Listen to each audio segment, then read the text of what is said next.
A paz do Senhor, igreja, amém? Ó, esse spoiler é importante, tá, irmãos?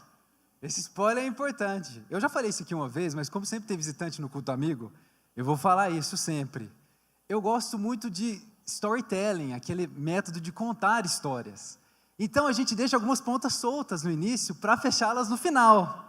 Eu sei, irmãos, que a gente estuda homilética para poder pregar também, isso é muito interessante, mas eu prefiro storytelling e a igreja Monte Hebron tem que me aguentar por causa disso.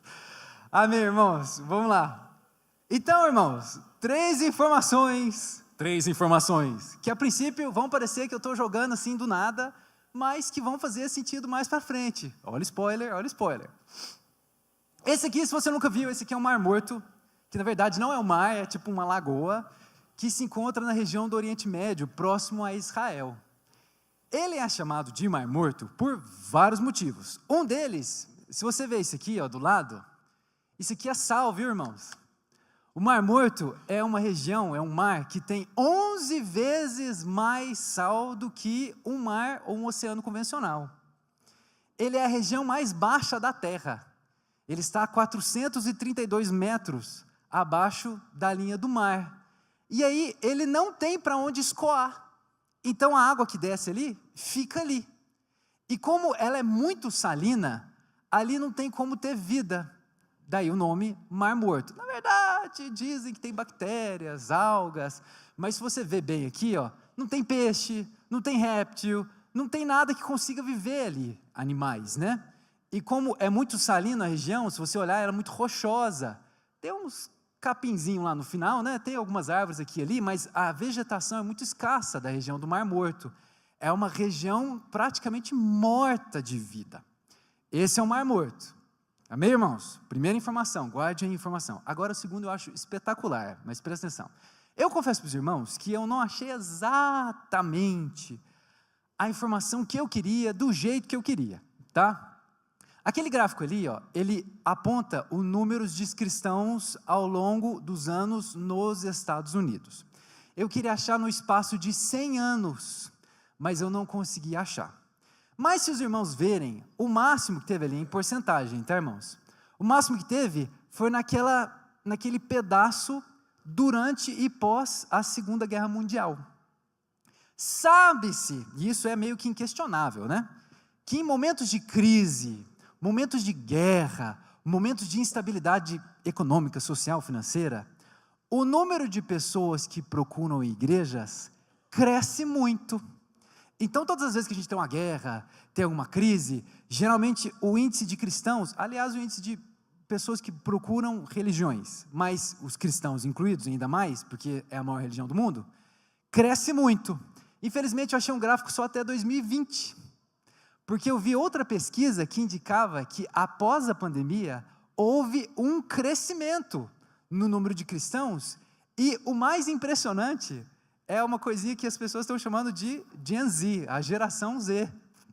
Porque tudo se cria que a geração Z, ela ia fundar o pensamento religioso, ia ser uma cambada de agnósticos e ateus, mas, por incrível que pareça no mundo, a geração Z é a geração que tem procurado mais uma vida espiritual do que os seus próprios pais. Então, esse gráfico ali, ó, ele volta a subir, exatamente no período da pandemia.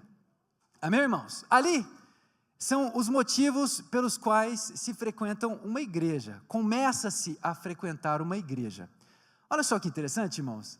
Aquela primeira barra ali, ela indica 29% das pessoas que começam a frequentar uma igreja, é porque elas alegam que havia algo que faltava na vida delas, elas sentiam que algo faltava e elas foram procurar uma igreja para isso. O segundo motivo são pessoas que já conheciam a Cristo, já eram de outra igreja, mas mudaram de endereço e elas passaram a frequentar outra igreja. As outras, irmãos, são crise pessoal, foi convidado por um amigo ou por um familiar e a experiência de conversão. Apenas 8% das pessoas que começaram a frequentar uma igreja, elas declararam nessa pesquisa, evidentemente, que elas tiveram uma experiência real com Jesus Cristo, uma experiência com Deus, e por conta disso, elas passaram a frequentar uma igreja. Se a gente pensar bem, irmãos, pensar aqui que 8% das pessoas que passam a frequentar uma igreja são pessoas que tiveram uma experiência com Cristo. 10% porque mudaram de endereço. O que fez os 82% frequentarem uma igreja.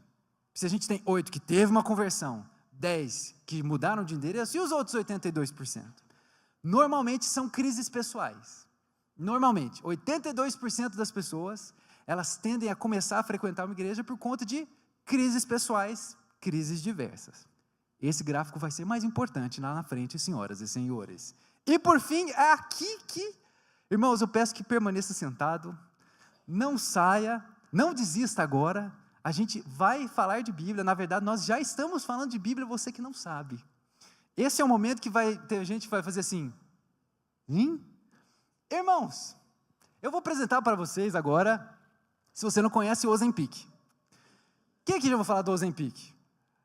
Pouca gente, então eu vou explicar. O Ozempic é o seguinte, o Ozempic é um medicamento produzido por uma empresa dinamarquesa chamada Novo Nordisk, que ele foi lançado para ajudar pessoas com diabetes tipo 2. Ela é injetável, ela é tipo uma agulha, ela é injetável, e aí descobriram, no pulso? Na barriga, a pastora me corrigiu aqui, na barriga, obrigado pastora. Ela injetava na barriga, eu estava achando que era bomba, viu pastor, desculpa. Senhor, perdão. Ela é injetável na barriga, e aí, irmãos, ela ajuda a corrigir os níveis de açúcar, de insulina no sangue, tá? Só que o esquema é o seguinte, escuta essa. Só que o esquema é o seguinte, esse Ozempic, ele também regula o apetite. Então as pessoas que utilizam o Ozempic, elas acabam perdendo muito peso. Elas começam a emagrecer. E aí, nós temos uma coisa na nossa geração chamada redes sociais. Aí as pessoas começaram a postar nas redes sociais o tanto que emagreceram com o Ozempic. Olha só, estou lavando roupa assim. E aí difundiu nas mídias sociais. Nossa, o Ozempic é um remédio milagroso. E aí, irmãos, hoje virou-se a febre do Ozempic. Há muita gente que usa o Ozempic, nem tem diabetes, mas está querendo perder peso. Para você ter uma ideia, irmãos, já gira só nos Estados Unidos em torno de 100 bilhões de dólares em cima desse tipo de remédio. Irmãos, nessas horas eu penso assim, investir no lado errado da força, né? Eu sou professor, ao invés de investir em emagrecimento. Esse é o Ozempic, irmãos. E se você acha que isso é muito, existe tem 2 informações que eu acho espetaculares. A primeira é que a estimativa é que até 2030, esses 100 bilhões, eles vão se tornar mais de 200 bilhões. Ou seja, em 5 anos, eles acreditam que eles vão crescer 100% do mercado. É muita grana, né, irmãos? E essa empresa, a Novo Nordisk, ela é uma empresa dinamarquesa. Escuta essa, irmãos. A Dinamarca é um paísinho lá do norte da Europa, que ele é do tamanho do Triângulo Mineiro. O PIB dos caras é 470 bilhões de dólares. Bom, para uma terrinha do tamanho do Triângulo Mineiro, é muito dinheiro, né, irmãos? Só que o valor da empresa dinamarquesa Novo Nordisk é 570 bilhões de dólares. Ou seja, a empresa dinamarquesa é mais rica que o próprio país. Só vendendo remédio para emagrecer, irmãos. Essa informação vai ser importante mais para frente. Não para emagrecer, viu, irmãos? Você vai ver lá. Irmãos, eu vou confessar para os irmãos o seguinte. Se a Bíblia fosse uma coleção de filmes, hoje a gente ia ver um clássico, sabe? Se você está na igreja assim, uns 3, 4 anos pelo menos, você já deve ter ouvido essa palavra em algum momento, porque hoje nós vamos falar de um clássico. E eu confesso para os irmãos que eu nunca na minha vida antes preguei nesse livro que eu vou pregar hoje. Porque eu tenho a teimosia horrorosa com esse livro na Bíblia. Deus me perdoe, minha esposa não está aqui hoje, mas a minha esposa sabe que tem partes assim que eu acho muito constrangedoras desse livro, mas o Espírito Santo começou a ministrar no meu coração sobre ele, e eu falei, tá bom, Senhor, eu vou pregar sobre o livro de Ezequiel. Vamos lá, me ajuda, Jesus, vamos lá. Irmão, se você não conhece o livro de Ezequiel, é um livro difícil de ler, sabe? Especialmente quando a gente chega no capítulo 23, irmãos, eu vou lendo sem graça. Se você nunca leu, leia em casa, longe de pessoas com menos de 18 anos, porque a coisa é muito sem graça, assim. Eu vou lendo assim, eu lembro uma vez que eu estava lendo no metrô, irmãos, lá em Brasília, eu fui lendo assim, olhando assim, ó. Será que tem alguém lendo comigo aqui? Deixa eu me certificar que não tem ninguém lendo. A história de Ezequiel é o seguinte. O livro de Ezequiel, a história começa 5 anos depois de começar o exílio babilônico. Ezequiel, ele era de uma família sacerdotal. E ele fez 30 anos na Babilônia. E aos 30 anos, ele deveria começar o ofício de sacerdócio em Israel. Só que ele estava na Babilônia, ele estava exilado. E aí um dia, introspectivo, ele estava meio emo, aí ele ficou perto do rio Quebar ali, pensando, meu Deus, hoje é o meu aniversário, eu estou fazendo 30 anos, eu ia começar o meu ofício de sacerdócio lá em Israel, mas eu estou aqui exilado na Babilônia, que triste. Aí ele tem uma visão, irmãos, uma das várias visões de Ezequiel, que é uma coisa assim, impressionante.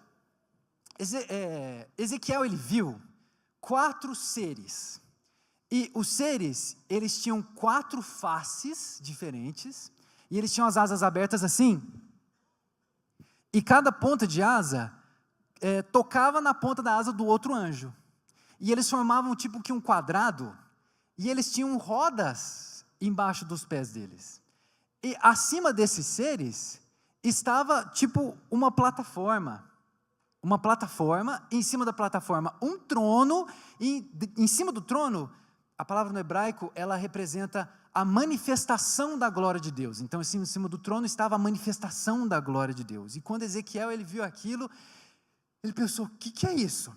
Mas, vamos explicar um pouquinho, para a gente entender o que se passava na cabeça de Ezequiel ao ver uma coisa dessa. Vamos lá. Eu estava aqui conversando com um primo meu ontem, que antigamente, acreditava-se que os deuses, eles eram deuses regionais. Então tinha o deus de Moabe, tinha o deus dos filisteus, tinha os deuses dos amonitas, sabe? E aquele deus, ele tinha a jurisdição dele, só estava naquele território onde estavam seus fiéis. Então quando havia guerras, por exemplo, os moabitas contra os filisteus, por exemplo, não era só o exército dos moabitas contra o exército dos filisteus. A ideia antiga é que era o Deus da guerra de Moabe contra os deuses da guerra dos filisteus. Então, se os filisteus ganhassem, por exemplo, a ideia é que os nossos deuses são mais fortes, o nosso Deus Dagon é muito mais forte. Então, isso era muito humilhante para o derrotado, tanto em termos de exército humano, como em termos espirituais. Nós servimos um Deus mais fraco. Então, a perspectiva das pessoas era que os deuses, eles eram regionais. Escuta só, Ezequiel estava na Babilônia, e onde estava ou deveria estar a arca do Senhor? Lá em Jerusalém. Então quando Ezequiel ele vê esse carro de Deus chegando na Babilônia, na cabeça dele devia estar assim, o que Deus está fazendo aqui? Por que Deus não está lá em Jerusalém? Por que Deus não está lá em cima da arca? Por que Deus não está lá? Por que Deus está aqui junto com os judeus? E aí, irmãos, a história de Ezequiel começa, e ao longo de 33 capítulos, Ezequiel vai falando que a presença de Deus saiu de Israel por conta da infidelidade dos judeus e dos seus pecados. E ao longo de 33 capítulos, Ezequiel fala do juízo nos judeus, do juízo nas nações. É paulada para tudo quanto é lado. Inclusive o capítulo 23, eu estou falando para você ler, mas leia sozinho. Mas no capítulo 34, Ezequiel muda um pouco de humor. E ele começa a falar mensagens de esperança. Esperança para Israel, esperança para as nações e esperança futura. Nesse pedaço do livro de Ezequiel, ele tem uma visão, irmãos, que é tão impressionante quanto difícil de ler. Deixa eu contar para vocês. A visão de Ezequiel é o seguinte, ele tem um homem com ele, que eu vou chamar ele de guia. Tem um guia com ele, e esse guia vai mostrando para Ezequiel, em minúcias de detalhes, um templo que será construído no futuro. E quando eu falo minúcias de detalhes, é minúcias de detalhes. Porque, irmãos, o guia vai medindo 3 côvados para cá, 3 côvados para cá, um pórtico na frente do outro, aí tem uma palmeira aqui, um anjo, um querubim, aí você mede mais 3 côvados. Irmãos, é côvado para tudo quanto é lado, e ele fica tipo uns 4 capítulos só descrevendo a medida de cada porta, de cada pórtico, da altura da coluna. Irmãos, é um pedaço difícil de ler. Eu confesso que todas as vezes que eu chego nesse pedaço, eu coloco a Bíblia em áudio. Porque alguém lê para mim e eu presto atenção, porque se for para eu ler, eu vou me perder nos pórticos, nos côvados, eu vou me perder em algum lugar. E aí tem a descrição desse templo em minúcias de detalhes, mas assim, irmãos, a minúcia de detalhe é tão impressionante que se você procura no YouTube, você encontra fácil uma maquete arquitetônica exatamente do jeito que o templo vai ser, porque é muito bem detalhado, só que é difícil de ler. E aí, quando Ezequiel está saindo desse templo, para o lado leste, nós estamos em Minas, né? Então tem um córrego. Tem um córrego saindo do templo, né, irmãos? E aquele córrego sai da presença de Deus. E o guia está o tempo todo com Ezequiel durante essa visão. E aí o guia mede 1000 côvados, e fala para Ezequiel, Ezequiel vem. E Ezequiel vai caminhando, e ele vai caminhando dentro desse córrego. E à medida com que ele vai caminhando 1000 côvados, a água chega até os tornozelos. Daí o guia mede mais 1000 côvados, e ele fala, vem, Ezequiel caminha mais 1000 côvados, e a água está nos joelhos. E aí, mais uma vez, o guia mede 1000 côvados, fala, vem, Ezequiel caminhando dentro desse córrego, já não é um córrego muito mais, porque a água já chega até nos lombos, mais ou menos na cintura, um pouco para cima. Aí o guia mede mais 1000 côvados, Ezequiel caminha mais 1000 côvados, na verdade ele não consegue terminar, porque chega num momento que ele está é muita água. Isso aqui é inteligência artificial, né, irmãos? Eu acho que Ezequiel não tinha, né, essa botinha assim, mas Ezequiel ele fala assim, olha, eu não tenho mais como passar daqui para frente, porque aqui eu vou ter que nadar. Provavelmente ele não sabia nadar, irmãos, imagina o desespero. Eu vou ter que nadar. E aí Ezequiel ele não consegue passar, mas é impressionante, né, irmãos? Porque a visão ela começa com um córrego e terminar com um volume de água feito Foz do Iguaçu.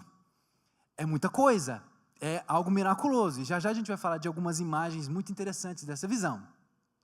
E aí Ezequiel ele sai da água e ele vai para o canto, ele vai para as bordas desse rio. E aí ele vê que há árvores frutíferas, há animais, o ambiente mudou. Aquele ambiente que era semiárido, deserto, mudou, agora ele está cheio de vida, ele está cheio de árvores, ele está cheio de frutos, aquela coisa maravilhosa, né? E aí o guia vira para Ezequiel e fala, olha Ezequiel, essa água ela vai levar cura pelo mundo, e ela vai até o Mar Morto, e lá vai haver vida, vai haver peixes, vai haver abundância. Aí tem outras visões que a gente não vai entrar em detalhes, tá? Muito bem.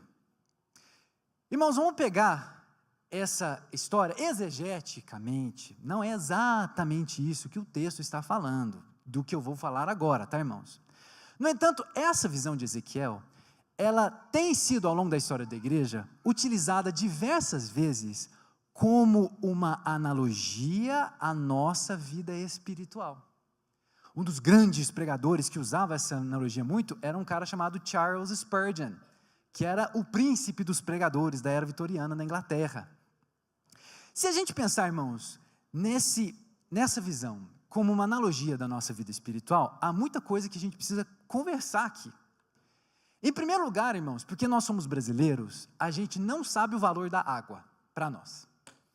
Se alguém aqui já foi assim para a Itália, para a França, eu nunca fui, mas dizem que lá a água é uma coisa muito mais rara. Eu tinha um professor de literatura que ele falou assim, não, eu fui para a França nessas férias, e quando eu cheguei lá, eu queria ajudar o pessoal da casa que eu estava, e eu queria lavar a louça, aí eu abri a torneira, comecei a esfregar tudo, aí o pessoal, não, pelo amor de Deus, desliga esse negócio, porque aqui a gente lava a rua, lava o teto, lava o tempo, lá não, lá é uma coisa muito difícil, a água é muito cara, ainda mais em um território semiárido e desértico, como no Oriente Médio, irmãos, lá a água, ela é muito cara, é algo de muito, muito valor para eles.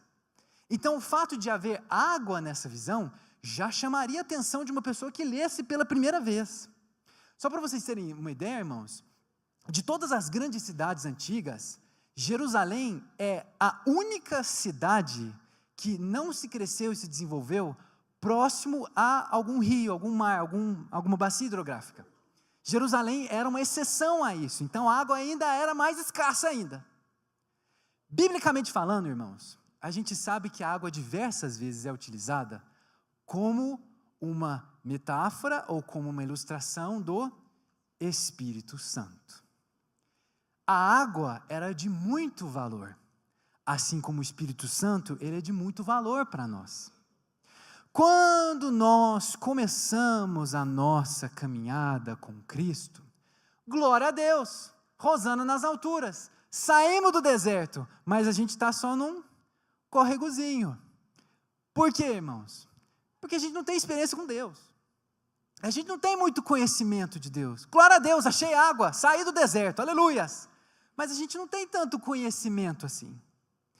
E assim como aquele guia chamava Ezequiel o tempo todo, vem, Deus espera que nós também venhamos para um relacionamento mais profundo com Ele. Então Deus constantemente está nos chamando, vem para o mais fundo, vem para maior conhecimento, vem para mais experiências.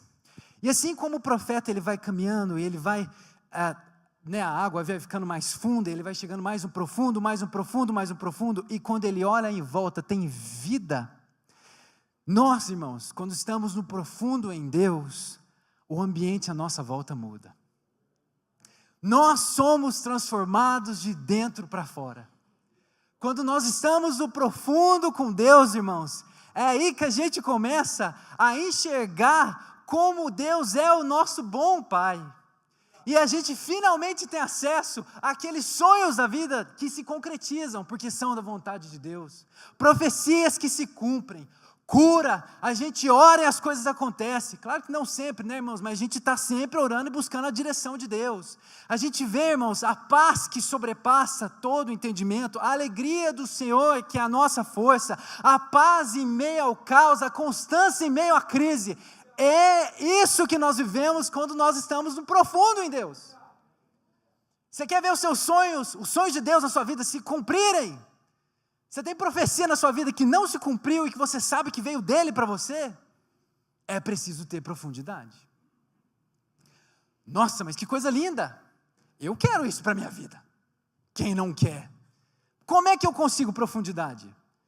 Se você der 200% do seu salário de dízimo, se você der terreno, carro e casa para a igreja. Não, irmãos, não é assim. É uma coisa muito simples. Você precisa ter uma vida de oração, meditação na palavra, comunhão com a igreja, jejuns. Jejum é muito importante, irmãos. O jejum, ele nos leva a muito mais profundo com Deus. Nós precisamos disso em nossas vidas. Então a gente conhecerá como é a profundidade do nosso relacionamento com Deus. Gente, que coisa linda, que coisa maravilhosa, aleluia! A gente precisa ir mais fundo com Deus, glória a Deus, aleluia. Agora, vamos lá. Aqui vem a parte mais constrangedora. Não levanta a mão, tá, irmãos? Não levanta a mão. Isso aqui é só um exemplo. Se eu falasse assim, irmãos, glória a Deus, precisamos ir mais profundo com Deus, para viver as promessas, os sonhos, a cura, a alegria, a paz. Mas quantos de nós aqui, se eu dissesse isso, não levanta a mão. Levanta a mão, quem aqui orou pelo menos 1 hora por dia, todo dia essa semana? Não levanta a mão. Se nós fôssemos uma amostra da igreja brasileira, 5 pessoas levantariam a mão, no máximo 10. Se eu dissesse aqui, quem aqui? Não levanta a mão, irmãos. Leu pelo menos um capítulo da Bíblia todo dia. Se nós fôssemos o exemplo da igreja brasileira, 5 a 10 pessoas levantariam a mão. Nós estamos no meio do ano. Julho começa daqui a uns 2, 3 dias. Quem aqui já fez pelo menos um jejum de 7 dias? Não estou falando de sem comida, sabe, irmãos? Abstinência de alguma coisa. Abstinência de mídia social, por exemplo. Quem aqui fez um jejum de pelo menos 7 dias? Nesse ano. Se nós fôssemos uma amostra da igreja brasileira, eu acho que não dava nem 5 pessoas. Se eu falasse jejum de comida mesmo, aí que dava menos gente mesmo. Mas aprofundar-se em Deus é uma coisa muito boa. Glória a Deus. Eu quero viver os sonhos de Deus para a minha vida. Eu quero ir além. Eu quero ir mais longe. Leva-me mais fundo. Quero ir mais perto. Mas... por que, irmãos, que nós como igreja, nós tanto sabemos e ouvimos em pregações a bênção de Deus para as nossas vidas, mas a gente simplesmente não age. Eu acredito, irmãos, em 3 argumentos, e esses 3 argumentos que eu vou falar hoje. O primeiro argumento que eu acredito, irmãos, é que, normalmente, muitos desconhecem a abundância que Deus tem para as nossas vidas. Você lembra daquele primeiro gráfico que eu mostrei, que as pessoas procuram a igreja em momentos de crise e guerra, e que talvez 82% das pessoas procuram a igreja por motivos pessoais, situacionais, de momento?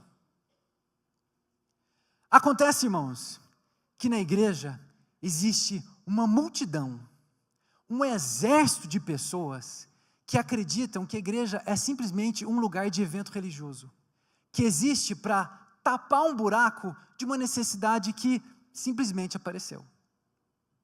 Irmãos, eu tenho uma história muito triste nesse respeito, mas que eu acho que ilustra muito bem essa história. Presta atenção. Quando eu morava lá no Distrito Federal, eu morava lá no Guará 2, e eu morava numa casa que eu alugava só um quarto. A locatária, ela alugava, tinha 5 quartos lá, tinha umas 7, 8 pessoas. E eu vou chamar a locatária de Dona Maria, tá? A Dona Maria tinha 2 filhos, eu vou chamar de Zezinho e Luizinho. O Zezinho, que era o mais novo, morava com a gente. E toda vez que era sábado, domingo, o Zezinho via eu indo para a igreja, com a Bíblia na mão, né, banhozinho tomado, ia para a igreja, eu até chamava ele. Ele nunca quis saber, ele fumava, ele queria usar droga, ele queria encher a cara, então ele nunca quis ir para a igreja, sabe? O Zezinho, que era o mais novo. O Luizinho, irmãos, que era o mais velho da Dona Maria, na casa onde eu morava, ele era um cara que era envolvido com tráfico de drogas, no Distrito Federal, no setor O, se alguém conhece. E aí o cara vendia droga, e o cara ganhava vida assim. E aconteceu que esse cara se converteu, o Luizinho, que é o mais velho. Esse cara se converteu. E aí quando ele se converteu, ele repensou a vida, né, irmãos? E ele falou, olha, não dá para viver assim mais. Ele saiu do tráfico, ele tinha uma namorada que morava com ele, ele falou, não dá para ser assim, nós vamos ter que casar. Eles casaram. E aí ele saiu do tráfico, ele foi para outro lugar, e eu estava tentando lembrar o nome do lugar, irmãos, Ocidental, eu não lembro o nome, mas é um lugar muito distante, porque ele não queria que o pessoal do tráfico encontrasse ele. E aí acontece, ele casou, ele largou o tráfico, ele e a esposa dele abriram uma lojinha de roupa, lá no Ocidental, não lembro o nome, irmãos, do lugar, mas é um lugar bem longe do plano piloto do Distrito Federal. E aí um dia, a Dona Maria e o Zezinho, que eram da família dele, foram visitá-lo na casa dele. E aí, o irmão mais velho, ele falou, mãe, não deixa o carro aqui de fora não, porque aqui é muito perigoso. Faz o seguinte, eu vou pegar seu carro e eu vou pôr na garagem, porque aí fica seguro, né? O que ele não sabia é que o tráfico tinha encontrado ele já. E estava esperando só ele sair de casa. Ele desceu, e quando ele desceu, a mãe dele estava lavando louça, vendo a janela, e o irmão mais novo dele estava do lado da mãe. E quando ele desceu para entrar no carro, passou um carro rapidamente, com uma metralhadora, peneirou o cara inteirinho, deu tiro de tudo quanto é jeito, e aí ele caiu no chão, o carro foi embora, e o irmão mais novo foi lá conversar, ver o que tinha acontecido. Pegou o irmão mais velho no colo e falou, respira, respira, respira, já estamos chamando a ambulância. Só que o irmão mais velho morreu nos braços do irmão mais novo. Muito triste, né, irmãos? Isso acontece todo dia. A gente às vezes vive dentro de uma bolha e não sabe que isso acontece, mas isso acontece. E sabe qual foi o resultado, irmãos? Foi aí que o irmão mais novo começou a procurar a igreja. Foi aí que o irmão mais novo falou para mim, eu preciso procurar a igreja mesmo, preciso orar mesmo, preciso rezar mesmo, realmente, preciso procurar Deus mesmo. Irmãos, essa história, ela ilustra, infelizmente, o que acontece com muita gente. Que ela não tem nenhuma iniciativa de buscar a presença de Deus, a não ser quando uma desgraça dessa acontece, com o perdão da palavra. Irmãos, esse exército de pessoas que entram nas igrejas e que desconhecem o que Deus tem para elas, elas não saem do raso. Nunca. Porque elas desconhecem os sonhos de Deus para a vida delas. Elas desconhecem que Deus ela tem um propósito na vida delas. Elas não nasceram por acaso. Se você pensa assim, você não nasceu por acaso. Deus tem um propósito na sua vida, tem sonhos a concretizar, tem profecias a serem cumpridas. Ele quer usar você. Vem para o fundo. E talvez você esteja pensando assim, rapaz, você está falando aí de eu gastar 1 hora de oração por dia? Ler Bíblia? Você não sabe a situação que eu vivo. Eu não sei se vou ter emprego amanhã. Eu estou para ser demitido. Você não sabe quanta dívida eu tenho. Você não sabe a situação que está minha esposa, sei lá, com o meu marido, com uma doença incurável. Você não sabe como anda a minha vida. Meu filho indisciplinado, minha filha em depressão, falando em suicídio. Eu não tenho paz na minha vida, eu não tenho paz no meu trabalho, eu não consigo sair dessa. Irmãos, é nessa situação que a gente precisa se aprofundar em Deus mesmo. É aí que a gente precisa buscar a presença de Deus. E orar, irmãos, e clamar, e jejuar, e enfiar a cara na palavra. Irmãos, há momentos que nós precisamos de fato, na nossa caminhada, em aprofundarmos no nosso relacionamento com Deus, a gente precisa chorar diante de Deus. E clamar, e gritar, e suplicar, e urrar, até bater a porta, até que ela abra. Deus, eu preciso sair dessa. Deus tem muito a oferecer para nós, irmãos. A gente precisa sair dessa geladeira espiritual que a gente se coloca, de apatia, de indiferença, de frieza. A gente precisa sair dessa, irmãos. Até quando a igreja do Senhor vai ficar com água só no tornozelo? O ambiente mudou quando o profeta estava lá no fundo. Qual mudança você quer para a sua vida? Qual mudança você quer para a sua família? Qual mudança você quer para as pessoas que estão à sua volta? E o quanto da mudança deles depende da sua atitude. Deus tem muito mais para nós, irmãos. Muito mais do que além do raso. Jesus Cristo, Ele disse que nos daria vida e vida em abundância. Não é pouquinho não. Deus não tem migalha, não tem trocado. Esse não é o nosso Deus. O segundo motivo, irmãos, é que nós somos a geração Ozempic. Deixa eu explicar isso para vocês. Se uma pessoa quer perder peso, todo mundo sabe o que ela precisa fazer. Não é? Coma menos. Coma melhor. Descasque mais e desembale menos. Entre em déficit calórico. Faz exercício físico. Mas nós somos de uma geração que não quer isso. Nossa geração quer atalhos. Nossa geração não quer pagar preço. Dói no meu bolso, mas não vai doer na minha carne. Nós somos de uma geração que desconhece disciplina. É por isso, irmãos, que muita gente fica no raso. Deixa eu te contar uma coisa, e aí a gente tem que raciocinar essa analogia da visão de Ezequiel. Quando o guia chamava Ezequiel, ele media 1000 côvados. Acontece que na Bíblia, irmãos, diversos momentos, os números, eles não significam necessariamente uma grandeza matemática. Deixa eu dar 2 exemplos para você. Pedro vira para Jesus e fala: Jesus, até quantas vezes eu preciso perdoar o meu irmão? Até 7? O que Jesus fala? Não, até 70 vezes 7. O que Jesus estava querendo dizer, irmãos? Jesus estava querendo dizer para Pedro que ele tinha que perdoar o irmão até a 490ª vez. E na 491ª, ele podia tacar uma pedra na cabeça do amiguinho? Claro que não, né, irmãos? O que Jesus Cristo estava falando com 70 vezes 7 é: Pedro, você tem que perdoar seu irmão tantas vezes quantas forem necessárias.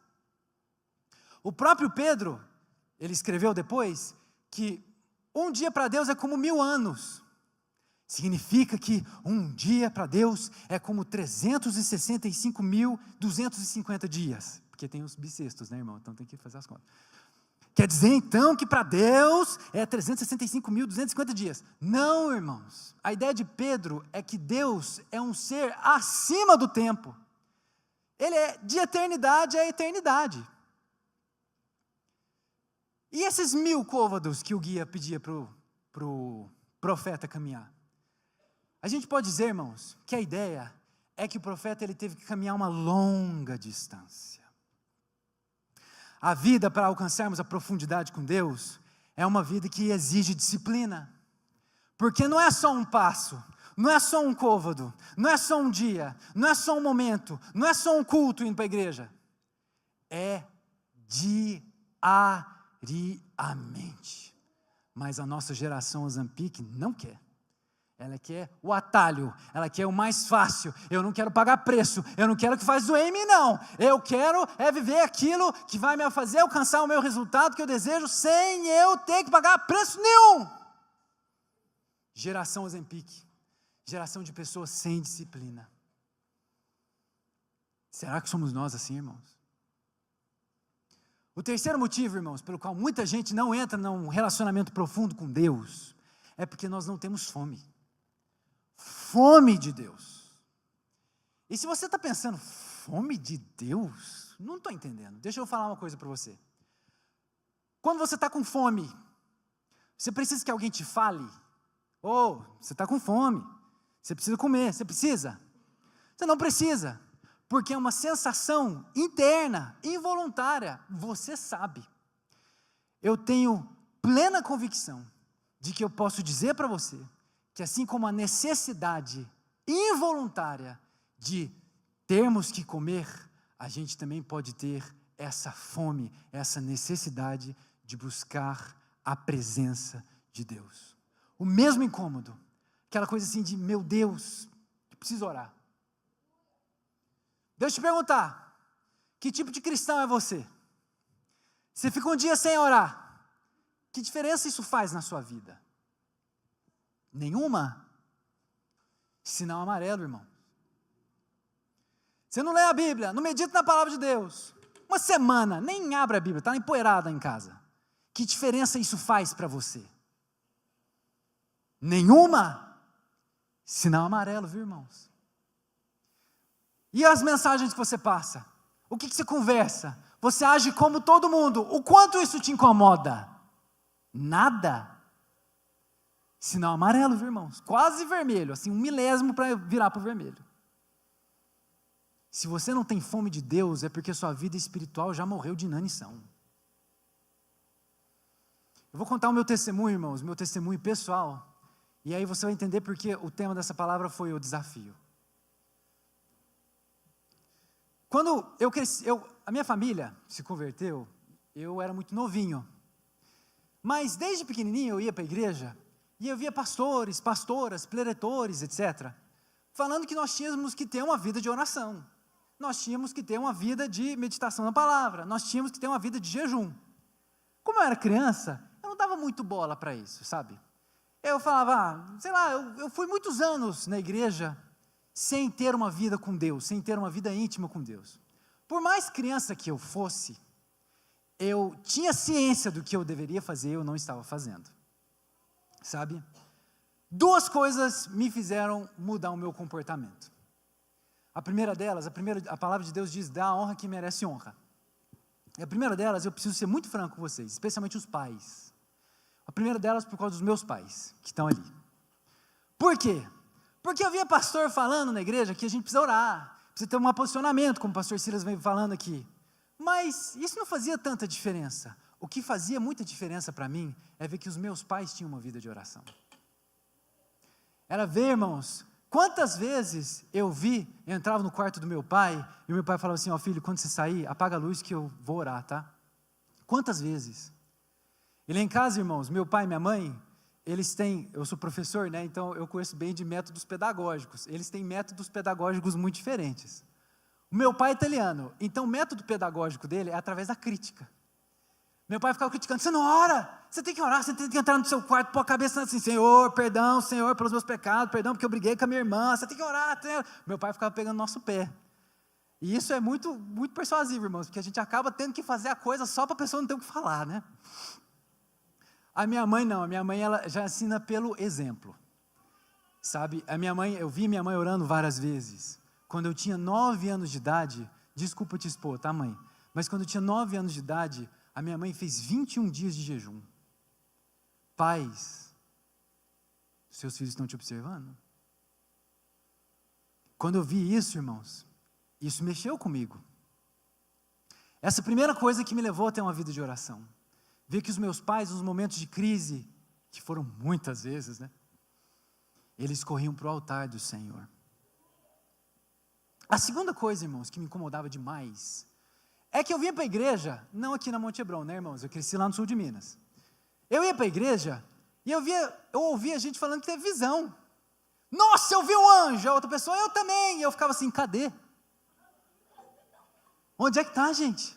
Ah, lá em cima. Hã? Estou vendo não. Sabe, irmãos? Eu via gente dando visão. Eu via gente profetizando e as coisas acontecendo. Né? Mais uma vez minha mãe orou para uma mulher que tinha AIDS. Ela foi curada. Eu vi essas coisas acontecendo na igreja e eu me perguntava, por que acontece com eles e comigo não? Será que essa é de verdade mesmo? Será que ter visão, ter essas experiências assim é de verdade mesmo? Será que isso existe mesmo? Será que isso é de verdade? Ou será que esse povo está inventando moda? Foi uma das coisas que me fez buscar ter uma vida de oração, porque eu falei, pera lá, eu também quero viver isso daí. Eu também quero ver anjo, né? Tinha gente que via demônio também, viu, irmãos? Eu vi o demônio sair correndo da igreja. Eu falei, não, Deus, o demônio quer ver não, só anjo. Irmãos, eu vi as pessoas tendo experiências com Deus, que eu falava assim, eu nunca tive isso na minha vida. Eu quero ter também, ué. Eu quero ver se isso é de verdade. E eu lembro que eu tinha 13 para 14 anos. E aí, eu falei assim, Deus, era um mês de fevereiro, escuta só essa. Eu fiz um desafio para mim. Eu falei, Deus, durante todos os dias desse mês de fevereiro, eu vou tirar um tempo de oração. Aí foi o primeiro dia, eu orei, Senhor, aleluia, glória a Deus. Aí foi o segundo dia, aleluia, glória a Deus, rosana nas alturas. Aí o terceiro dia eu já não estava muito empolgado mais. Mas eu falei para Deus que ia fazer 28 dias, eu tenho medo de Ele mandar um raio para mim na minha cabeça, então eu vou orar. Sabe, eu fui orando vários dias, irmãos, vários dias. Aí teve um dia, irmãos, era novinho, né, 13 anos, fui jogar bola na rua, fui jogar videogame com meus irmãos, fui para a escola, né. Aí eu tomei banho, fui deitar, dormi no meu cobertorzinho assim, falei, acabou o dia, vou dormir, né. Aí veio assim no meu coração, você orou hoje? Não orei. Aí eu saí da cama indignado, eu lembro desse dia como se fosse hoje, irmãos. Saí da cama indignado. Aí eu fui orar rápido, Senhor, em nome de Jesus, Cristo abençoe meu pai, minha mãe, minha irmã, abençoe o nosso cachorro, abençoe a nossa casa. Eu comecei a orar rapidinho para ver se eu acabava logo, porque eu queria logo dormir. E aí, irmãos, eu lembro que o Espírito Santo começou a ministrar no meu coração, eu comecei a orar pelas pessoas, assim, coisas que eu não sabia. E aquele dia, assim, eu orei 15 minutos, sabe? Eu senti assim, nossa, mais 2 minutos Jesus vinha aqui tomar um chazinho. Né? Me sentindo o profeta das nações, assim, sabe, irmãos? 28 dias, irmãos. Eu lamento em dizer que de fato, eu não cumpri esse desafio, irmãos, porque teve um dia que eu não orei. Eu estava muito cansado, muito com sono, aí eu falei assim, eu vou tirar um cochilinho, depois eu oro, né? Vocês sabem que o cochilinho acabou na manhã seguinte. Mas uma coisa que eu notei que fez muita diferença, esse desafio que eu fiz para mim, foi que aquele dia que eu não orei, eu senti algo diferente no meu coração. Eu fiquei assim, gente, eu não sei o que, mas eu estou precisando orar, cara. Eu estou precisando meditar na palavra, eu estou precisando. Essa é a fome de Deus. É quando o nosso próprio espírito já avisa, você está precisando tirar um tempo de oração. Você está precisando consertar a sua vida. Isso aí que você fez não está muito certo. Esse foi o desafio que eu lancei para mim, irmãos. Eu não tenho como desafiar você, porque eu não conheço a sua vida. Eu não vou ficar perguntando todo dia, você orou hoje, você leu a Bíblia, você xingou seu patrão, xingou o Lula, é pecado, viu? Não posso fazer isso, irmãos. Eu não tenho como seguir você todo dia. Mas eu queria fazer um convite para você. Que se você é uma pessoa que não tem disciplina, que tem dificuldade de ter uma vida de oração, que tem uma dificuldade de ter constância, que se acha, realmente eu sou da geração Ozempic, lance-se esse desafio. Tente falar, Senhor Deus, eu vou orar todo dia nesse mês. Hoje é que dia, irmãos? Deixa eu ver aqui. 29, né? Junho, então acaba amanhã. Então, terça-feira já começa julho. Deus, eu vou orar todo dia do mês de julho e eu vou ler um capítulo da Bíblia. Irmão, faça isso. Lance-se esse desafio. Sabe? Eu sou uma pessoa muito sem tempo. Tá bom, irmãos, põe a Bíblia em áudio. Sabe? Ora enquanto você está tomando banho, está lavando prato, vai lá, lembre de orar, irmãos. Tire um tempo de busca e intimidade com Deus. Eu garanto para você que a sua vida será transformada e que você vai ver o quanto aprofundar-se em Deus vale a pena. Amém, irmãos? Falei demais, né, irmãos? Vamos fechar os olhos? Senhor Deus e Pai, Deus Todo-Poderoso, leva-nos além, Senhor Deus. Nós queremos ir mais fundo em Ti, sair do raso, Senhor Deus, sair dessa vida medíocre. Nós queremos, Senhor Deus, ser úteis a Ti, Senhor Deus, úteis para o reino e conhecer como é viver um relacionamento íntimo de alguém tão próximo que nos enche o coração como o Teu Espírito Santo. Em nome de Jesus. Amém, irmãos. Amém.